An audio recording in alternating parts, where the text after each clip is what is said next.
The rain pattered softly against the tall windows of the old lakeside manor, a gentle rhythm that masked the tension in the air.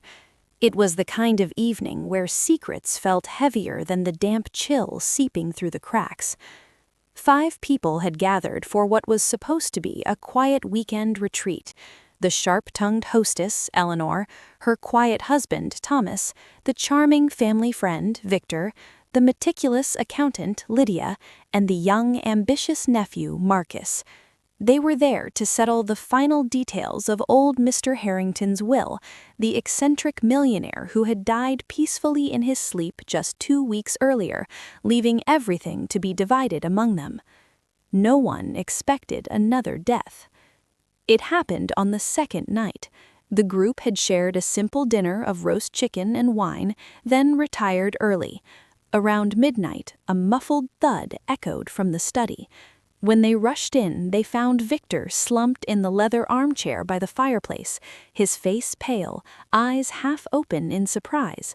A half-emptied glass of brandy sat on the side table beside him. No blood, no wounds, just stillness. The doctor arrived the next morning through the rain-slicked roads and ruled it a heart attack. Natural causes, he said. Victor had complained of chest pains the day before, after all. But Eleanor wasn't convinced. She noticed something odd. The brandy decanter on the sideboard had been moved slightly, turned just a fraction from its usual position, and Victor never drank brandy. He always preferred scotch. Thomas suggested they search the house for clues, but by then the rain had turned into a storm, cutting off all phone lines and the only road out. That night, Lydia found a small, empty vial tucked behind the books on the study shelf. She showed it to the others at breakfast the next morning. "Smells faintly of almonds," she whispered. "Cyanide? But how? The doctor said heart attack." Marcus shrugged. Maybe Victor brought it himself. Suicide? Eleanor's eyes narrowed. He had no reason to. He was about to inherit the bulk of the estate.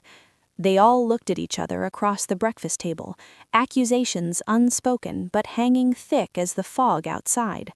Thomas had been the last one to speak with Victor before dinner. He claimed they'd only discussed fishing plans. Lydia had prepared the drinks tray that evening. She insisted she'd only touched the scotch and wine.